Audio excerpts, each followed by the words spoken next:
Yeah, welcome back to the channel. In the video I explain Trulia app review to see with what you're using.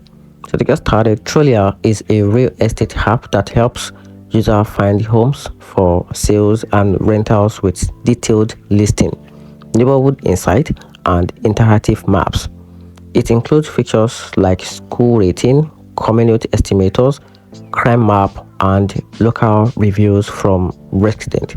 The app is available on both iOS and Android, and its clean interface makes it browsing properties and neighborhood simple for buyers and renters alike.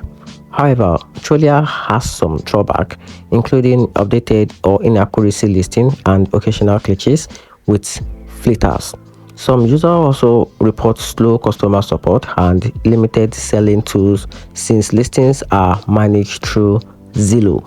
So in conclusion, have worth it if you want a neighborhood focused insight and easy home search experience, but not ideal if you expect flawless listing accuracy or fast support from the app. And that's it. Hope you find the video helpful. Every day, turn on the notification button and subscribe for more reviews.